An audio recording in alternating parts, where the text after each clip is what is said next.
వే gold trusted gold buyers మీరు తాకట్టు పెట్టిన బంగారాన్ని విడిపించి ఈ రోజు ఉన్న మార్కెట్ ధరకు కొనబడను. నమస్తే.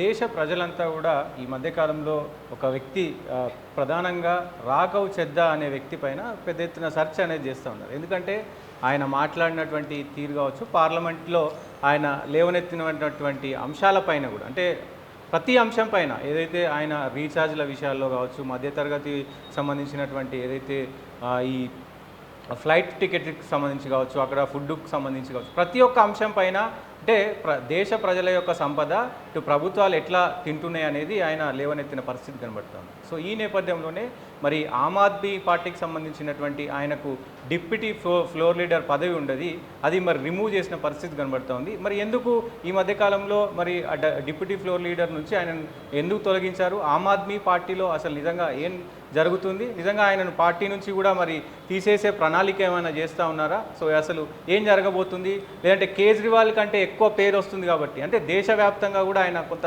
సెన్సేషనల్ అయ్యిండు కాబట్టి ఆయనను కొంచెం తొక్కే ప్రయత్నం చేస్తున్నారు అనేది కూడా కొంత చర్చ జరుగుతుంది. సో మాట్లాడదాం. నాతో పాటు ఆమ్ ఆద్మీ పార్టీ తెలంగాణ రాష్ట్ర కన్వీనర్ హేమా సుదర్శన్ ఉన్నారు. మేడం నమస్తే. ముందుగా నమస్తే. ఏం చెప్తారు మేడం? ఈ అంశం పైన పెద్ద ఎత్తున చర్చ జరుగుతుంది. ఆయనకు సంబంధించి ఆయన పదవి పోవడం, అలాగే ఆయనకు జెడ్ సెక్యూరిటీ కూడా మరి తీసేయడం జరిగింది, మళ్ళీ పెట్టడం జరిగింది. ఇట్లా కొంత ప్రణాళికలు జరుగుతూ ఉన్నాయి. ఆయన పైన మొత్తం కూడా చర్చ జరుగుతుంది దేశవ్యాప్తంగా. ఆమ్ ఆద్మీ పార్టీ కావాలనే ఆయనను తొక్కే ప్రయత్నం చేస్తుంది అంటూ కూడా వ్యాఖ్యలు వస్తున్నా ఉంది. ఏం చెప్తారు? ఈ రోజున ఇప్పుడు ఆమ్ ఆద్మీ పార్టీలో తను దగ్గర వచ్చేసి 11-11.5 సంవత్సరాలుగా ఉన్నాడు. 22 సంవత్సరాలలో వచ్చేసి పార్టీలోకి చేరాడు.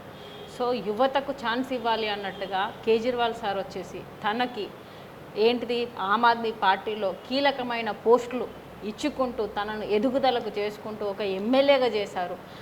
అదేవిధంగా జెల్ బోర్డులో కూడా ఒక కీలకమైన పోస్ట్ ఇచ్చారు, వైస్ చైర్మన్గా ఇచ్చారు. అదే ఫార్మర్ దాంట్లో కూడా వైస్ చైర్మన్. అంటే ఈ రకంగా చూసుకుంటూ పోతే పంజాబ్లో కూడా ఒక మంచి కీలకమైన పోస్ట్ ఇచ్చేసి తనని అలాగే వచ్చేసి అపోజిషన్. ఇప్పుడు ఆమ్ ఆద్మీ పార్టీ ఢిల్లీలో ఉన్నప్పుడు ఏంటంటే అపోజిషన్, అంటే బీజేపీ మీద మేము ఇప్పుడు కూడా మేము వచ్చేసి ఆపోజిషన్లో ఉన్నప్పుడు వచ్చేసి దేశంలో జరిగే ప్రతి వాటి మీద వచ్చేసి స్పందించాలి. నీకు అందుకే కదా ఒక ఫ్లోర్ లీడర్గా వచ్చేసి పార్లమెంట్కి పంపించింది. ఎందుకు? దేశంలో ఉన్న ప్రజల సమస్యల మీద నువ్వు ఆపోజిషన్గా ఖచ్చితంగా మాట్లాడాలని పంపించాం. మాట్లాడద్దు, ఓన్లీ బీజేపీకి సంబంధం లేని మాటలు మాట్లాడుకుంటూ, అంటే టాక్టివ్గా అంటారు కదా.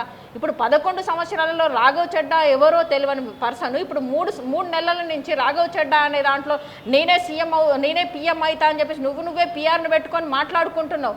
నువ్వు ఆమ్ ఆద్మీ పార్టీలో ఉన్నందుకు రాఘవ్ చెడ్డాగా జనాలకు తెలుసు. నీకు పెళ్ళయింది కూడా నువ్వు ఆమ్ ఆద్మీ పార్టీలో ఉన్నందుకే. నువ్వు చార్టర్డ్ అకౌంట్ వాడిని నీ పెళ్ళమా ఒక హీరోయిన్ నిన్ను పెళ్లి చేసుకోలేదు. సో ఇన్ని రకాలుగా ఆమ్ ఆద్మీ పార్టీని నువ్వు వాడుకొని ఈరోజు ఇంత ప్లేస్లో ఎదిగిన తర్వాత ఆమ్ ఆద్మీ పార్టీ గురించి, కేజ్రీవాల్ సార్ గురించి ఇలా మాట్లాడడం అంటే తిన్నింటి వాసాలు లెక్క పెట్టడము అంటారు. తల్లి రొమ్ము పాలు అంటే తాగి తల్లిని అంటారు కదా తెలంగాణలో, ఆ విధంగా ఉంది.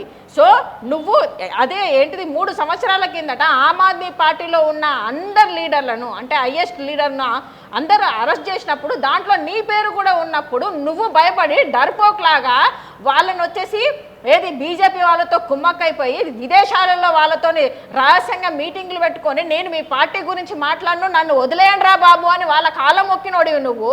మా పార్టీ ఎప్పుడు వచ్చేసి ధైర్యంగా ఎవరికి భయపడకుండా జైళ్ళల్లో 3 సంవత్సరాలు మగ్గినా కూడా భయపడకుండా ఏ పార్టీ చేంజ్ కాకుండా అన్ని రకాలుగా వాళ్ళు ధైర్యంగా నిలబడిన వాళ్ళు, నువ్వు పోయి వాళ్ళతో తొత్తుగా ఉండి ఈరోజు వచ్చేసి పార్టీ గురించి మాట్లాడే అర్హత నీకుందా? రాఘవ్ చెడ్డా అన్నప్పుడు చెడ్డా అన్న నువ్వు చెడిపోయినోడు వాడాలి. తెలంగాణలో చెదలు పట్టినాడు, చెడ్డాలోనే చెడలు పట్టినట్టు ఉన్నది నువ్వు. అందుకే వచ్చేసి బీజేపీ ప్రభుత్వానికి తొత్తుగా మారినప్పుడే ఆమ్ ఆద్మీ పార్టీ 3 సంవత్సరాలుగా నిన్ను వచ్చేసి అంటే నువ్వు కరెక్ట్ చేయట్లేదు, పార్టీ కోసం ఉండు, పార్టీ స్టాండ్ తీసుకో అని చెప్తున్నప్పుడు నువ్వేం చేశావు? పారిపోయినావు కదా కండ్ల ఆపరేషన్ అని చెప్పేసి విదేశాలలో. ఇదే మీ మీడియా మిత్రులు అడుగుతూ ఉంటే కనీసం దాని గురించి స్పందించండి అంటే స్పందించలేడు. పార్టీలో వచ్చేసి పార్టీ నీకు ఇంత ఎదగడానికి ఇంత ఛాన్స్ ఇచ్చినప్పుడు పార్టీ గురించి స్టాండ్ ఎందుకు తీసుకోలేదు? ఏ రోజు వచ్చేసి మా నాయకులను ఎందుకు అరెస్ట్ చేస్తున్నారు, అన్యాయంగానే ఎందుకు మాట్లాడలేదు? ఇదే రాఘవ్ చెడ్డా 3 సంవత్సరాల నుంచి పార్టీ రాకుండా విదేశాలలో తిరుగుకుంటూ ప్రజల గురించి మాట్లాడమని చెప్పి నీకు ఫ్లోర్ లీడర్గా పార్లమెంట్లో ఛాన్స్ ఇస్తే దాని గురించి మాట్లాడకుండా ఈరోజు నువ్వు ఏదైతే నేను ఇంకా ఆమ్ ఆద్మీ పార్టీల నుంచి నేను వెళ్ళిపోతానని ఒక భయంతోనే వచ్చేసి ఈరోజు 3 నెలల నుంచి వచ్చేసి నేను ఎవరో తెలియాలి జనాలకు అని చెప్పేసి నువ్వు ఒక పిఆర్ని పెట్టుకొని ఏంటిది ప్రపగండా చేసుకుంటూ సమోసాల గురించి సమోసా డైలీ వచ్చేసి మనం వచ్చేసి ఏంటిది ఎయిర్పోర్ట్లో పోయి సమోసాలు తింటామా మనం గ్యాస్ గురించి మాట్లాడలేదు ఇప్పుడు 3 నెలలు ముందటనే కదా జరిగింది 2 నెలల ముందట వచ్చేసి గ్యాస్ వచ్చేసి ఈ ప్రభుత్వం ఇలా చేస్తున్నది అని చెప్పేసి ఇవన్నీ జరుగుతున్నాయి మరి దాని మీద ఎందుకు మాట్లాడాలి అది ప్రజల సమస్య కదా ఎప్పుడో ఎవడో వచ్చేసి నెలకు ఒకసారి పోయే సమోసాల గురించి మాట్లాడిన అన్ని విషయాలు కూడా ప్రజల సమస్యలే కదా ఆయన వేరే ఇండస్ట్రీల గురించో లేకపోతే కొంత వేరే వర్షన్ ఏం మాట్లాడలేదు కదా ప్రతి ఒక్కటి ప్రజల గురించే మాట్లాడినాడు కదా ప్రజల గురించి సమస్యలే మాట్లాడుతున్నారు దానికి పార్టీ ఏమనలే అదే విధంగా వచ్చేసి పార్లమెంట్లో ఆపోజిషన్లో ఉన్నప్పుడు వాళ్ళు విద్యా వైద్యం గురించి ఎందుకు మాట్లాడలేదు అదే గ్యాస్ గురించి ఎందుకు మాట్లాడలేదు డాలర్ రేటు పడిపోతున్నా ఇంతగానం ఇది అవుతున్నప్పుడు దాని గురించి ఎందుకు మాట్లాడలేదు బీజేపీ చేసే ఏంటి వాటి బేటీ బచావో బేటీ పడావో అన్నారు వాటి మీద ఎందుకు మాట్లాడలేదు ఈ రోజున చూసుకుంటే 15 లక్షల వాటి ఆపోజిషన్ నువ్వు ఆపోజిషన్లో ఉన్నప్పుడు ప్రతి ఒక్క దాని మీద స్పందించాలి కదా యాక్టివ్గా నేను వచ్చేసి జియో దేనిది రీఛార్జ్ గురించి మాట్లాడతా అంటే రీఛార్జ్ సంబంధమైనది బీజేపీకి సంబంధం ఉందా ఏం సంబంధం ఉంది జియో అది అంతకుముందు కూడా నాగేశ్వరరావు కూడా మన తెలుగులో ఆయన కూడా మాట్లాడిండు చాలా మంది మాట్లాడిన వాటి మీద మీరు అన్నది ఓకే అంటే ఆమ్ ఆద్మీ పార్టీయే రాఘవ్ చెద్దాకి లైఫ్ ఇచ్చిందని మీరు అంటే కానీ ఆయన 2011లోనే ఒక ఉద్యమంతో ఏదైతే కరప్షన్కి సంబంధించినటువంటి ఉద్యమంతో ఆయన వచ్చినారు దాంతోపాటు ఆమ్ ఆద్మీ పార్టీ పుట్టడానికి కూడా కొంత పెద్ద ఎత్తున ప్రణాళికలు ఆయనే కూడా ఉన్నాయి దాంతోపాటు ఢిల్లీలో మీకు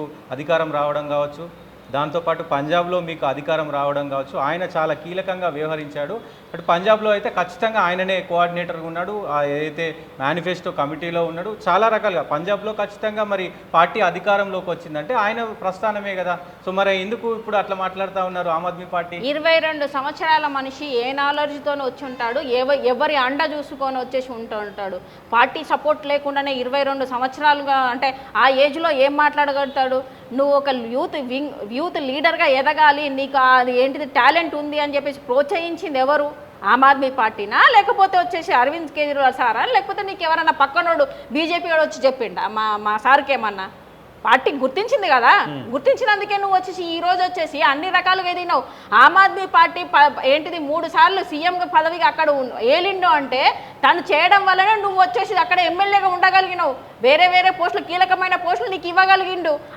ఆమ్ ఆద్మీ పార్టీ లేకపోతే నువ్వు ఎవరు అసలు రాఘవ్ చెడ్డా ఎవరు చార్టర్డ్ అకౌంట్ గా నిన్ను ఎవరు గుర్తుపట్టలేదు 11 సంవత్సరాలుగా నువ్వు ఆమ్ ఆద్మీ పార్టీలో ఉన్నావు కాబట్టి వచ్చేసి ఆ రాఘవ్ చెడ్డాగా ఈ రోజు బయటకు వచ్చావు నువ్వు డర్పోక్ లాగా ఇదే వచ్చేసి సంజయ్ సింగ్ గారు వచ్చేసి ఏ విధంగా ఎన్ని సంవత్సరాలు జైల్లో వేసినా కూడా అన్యాయంగా వేసినందుకు కనీసం వాళ్ళు ఎవరు మారలేదు సత్యేంద్ర జయంత్ మా సార్లు మారలేదు ఏంటిది కేజ్రీవాల్ సార్ ఎందుకు మారలేదు వాళ్ళు ఎన్ని టార్చర్లు పెట్టినా కూడా ఎందుకు మారలేదు ఈ రోజున వచ్చేసి సార్కు వ్యతిరేకంగా నేను వచ్చేసి వ్యతిరేకంగా ఏంటిది అపోజిషన్లో ఉన్నాడంటే నువ్వు అరవింద్ సార్కి వచ్చేసి అపోజిషన్లో ఎప్పుడూ కాలేవు అది నీ భ్రమ తప్ప బీజేపీ పార్టీ నువ్వు తొత్తుగా ఉన్నందుకే పార్టీని వచ్చేసి నిన్ను బయటకు పెట్టడం జరిగింది ఇప్పటికి కూడా నిన్ను వచ్చేసి ఇప్పటికి నువ్వు మారు అని చెప్పేసి నీకు భిక్షగా వచ్చేసి ఆమ్ ఆద్మీ పార్టీ ఇప్పటికి తీసేయలేదు తనని పార్టీలోనే ఉన్నాడు ఇప్పటికీ ఉన్నాడు ఎస్ డెఫినెట్గా కానీ ఏదైతే లిక్కర్ స్కామ్ సంబంధించి నిజంగా మరి కేజ్రీవాల్కి కానీ ఏదైతే సిసోడియాకి కానీ వీళ్ళకి సంబంధించి మాట్లాడలేదు కాబట్టి పార్టీకి కొంత అంటే చాలామంది స్టాండ్ తీసుకున్నారు కేజ్రీవాల్ గురించి మాట్లాడారు వేరే రాష్ట్రాలకు సంబంధించినటువంటి అధికారులు ఆ రాష్ట్ర రాజకీయ నాయకులు కూడా అంటే దుర్మార్గం అని చెప్పి మాట్లాడిన పరిస్థితి ఉంది సో ఆ మాట్లాడనందుకే ఇప్పుడు పార్టీ యాక్షన్ తీసుకుందా లేకపోతే మరి కావాలని ఏమైనా అంటే ఆయన తొక్కే ప్రయత్నం చేస్తుందా ఏంటి అసలు ఇప్పుడు 3 సంవత్సరాలుగా పార్టీ మాట్లాడట్లేదు అనుకుని ఉంటే 3 సంవత్సరాలుగా పార్టీలో ఉంచదు అప్పుడే వచ్చేసి నన్ను డిస్మిస్ చేసి ఈ రోజు వచ్చేసి రాఘవ్ చెడ్డా ఎవరు అంటే ఈ 3 నెలలు తెలిసింది అంతకుముందు తెలియకపోతుండే నీకు అవకాశం ఇచ్చింది నువ్వు అప్పటికి తప్పులు చేస్తున్నావు పార్టీ స్టాండ్ తీసుకోకపోయినా నీకు ఇచ్చారు నీకు ఫ్లోర్ లీడర్గా నువ్వేమో వచ్చేసి పదవి నీకు ఇచ్చారు పార్టీ నీకు ఒక భిక్షగా నువ్వు మాట్లాడు అని చెప్పేసి నువ్వు ప్రజల సమస్యల గురించి మాట్లాడు అని చెప్పేసి నీకు ఫ్లోర్ లీడర్గా ఇచ్చారు అదే వేరే వాళ్ళకు కూడా అవకాశం ఇవ్వచ్చు కదా నువ్వు వచ్చేసి నువ్వు ఆ కెపబిలిటీ తెచ్చుకో మాట్లాడు అన్నప్పుడు మాట్లాడలేదు నీకు అపోజిషన్లో ఖచ్చితంగా పార్లమెంట్లో ఉన్నప్పుడు అపోజిషన్ గురించి మాట్లాడాలి నువ్వు వచ్చేసి నువ్వు ఆపోజిషన్లో ఉన్నావు, వాళ్ళు చేసే దుర్మార్గాల గురించి వాటన్నిటి గురించి మాట్లాడాలా? నువ్వు మాట్లాడకుండా ఓన్లీ వచ్చి యాక్టివ్గా నేను వాళ్ళకి అంటే ఏంటి ఏంటి పాము జావదు కర్ర విరగదు అనే టైప్లో మాట్లాడి నేను ఇక్కడి నుంచి వెళ్ళిపోతా, నేను వీళ్ళకు అంటే ఆమ్ ఆద్మీ పార్టీ తరపు నుంచి మాట్లాడను, జనాలకు వచ్చేసి వ్యతిరేకంగా ఉండను, అలాగే వచ్చేసి బీజేపీకి నేను వచ్చేసి తొత్తుగానే ఉంటా అన్నట్టుగా యాక్టివ్గా మాట్లాడి జనాలకు అర్థం కావట్లేదా? కొంతమంది ఏమనుకుంటుంటే ప్రజల సమస్యలతో అవి మాట్లాడుకుంటూ అదే విధంగా నువ్వు అపోజిషన్ లీడర్లుగా ఉన్నందుకు నువ్వు బీజేపీ ప్రభుత్వం చేసే కుట్రలను కూడా బయటపెట్టు అని చెప్పేసి నీకు పార్లమెంట్కి పంపిస్తే నువ్వు దాని గురించి మాట్లాడవు. నువ్వు డర్పోక్ లాగా వచ్చేసి ఎంతసేపటికి వచ్చేసి యాక్టివ్గా వచ్చేసి ఏంటిది మన జియో గురించి మాట్లాడతావు, సమోసా గురించి మాట్లాడతావు, ఏంటిది లేడీస్కి కాకుండా జెంట్స్కి కూడా వచ్చేసి లీవ్ ఇవ్వాలి అని మాట్లాడతావు, వీటన్నిటి మీద మాట్లాడుతావు. మరి ఈ రోజున వచ్చేసి 60,000 మంది మిస్సింగ్ ఉన్నారు లేడీస్ మణిపూర్లో కానీ అలాంటి విషయాలు అయినప్పుడు నువ్వు అపోజిషన్ లీడర్గా ఉండి ఏం మాట్లాడినావు? నీకు మాట్లాడమని చెప్పారు కదా, అంటే నువ్వు కమిటీలో ఉండి కమిటీ మాట వినవా? ఓన్లీ నీకు నచ్చినట్టుగా వచ్చేసి వాళ్ళకి తొత్తులుగా వచ్చేసి ఉంటేనే నువ్వు మాట్లాడుకుంటూ ఉంటా అంటే ఎవరైనా ఎంతవరకు చూస్తారు? నీకు ఇప్పటికి కూడా అవకాశం ఇచ్చి ఉంచారు, ఇప్పటికి కూడా పార్టీలో నుంచి నేను తీసేయాలి.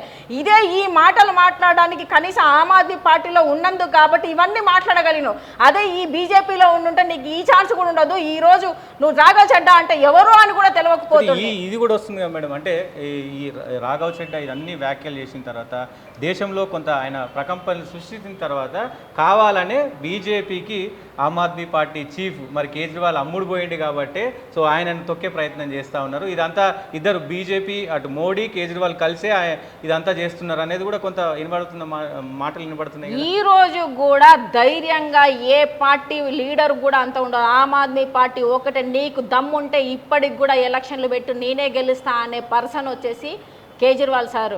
నీకు దమ్ముంటే ఇప్పుడు ఎలక్షన్లు పెట్టు అని చెప్పేసి అంటున్నారు. ఈ రోజున వచ్చేసి ఏంటిది ఓట్లు ఏ విధంగా వచ్చేసి మిషన్ ద్వారా వేసుకుంటున్నారో తెలియట్లేదా? 11 సంవత్సరాల కిందట ఏం మాట్లాడొచ్చిండు, నాకు 100 రోజులు ఛాన్స్ ఇవ్వు అని చెప్పేసి అన్నాడు. ఏం చేసిండు ఇప్పటిదాకా?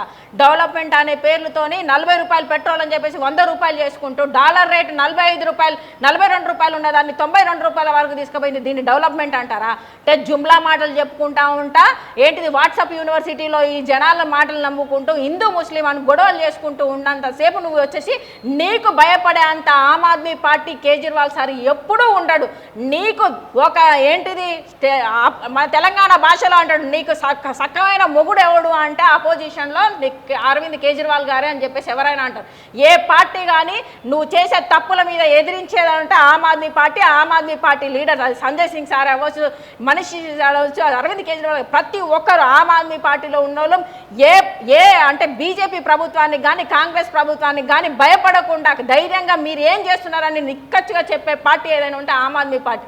కానీ ఏ రోజు ఆమ్ ఆద్మీ పార్టీలో ఉండి కేజ్రీవాల్ సార్ కానీ ఎక్కడ అమ్ముడు పోయినోడైతే ఇక్కడ ఉండడు. తను వచ్చేసి ఒక ఐపీఎస్గా ఉండి డబ్బులు సంపాదించుకోడు. కానీ ఏంటిది ప్రజల కోసం వచ్చి పార్టీ పెట్టి ఒక మేనిఫెస్టోలో చెప్పినవన్నీ చేసింది అంటే ఆమ్ ఆద్మీ పార్టీ. మేనిఫెస్టో అంటే ఏంటి? ఒక బాండ్ పేపర్ లాంటిది.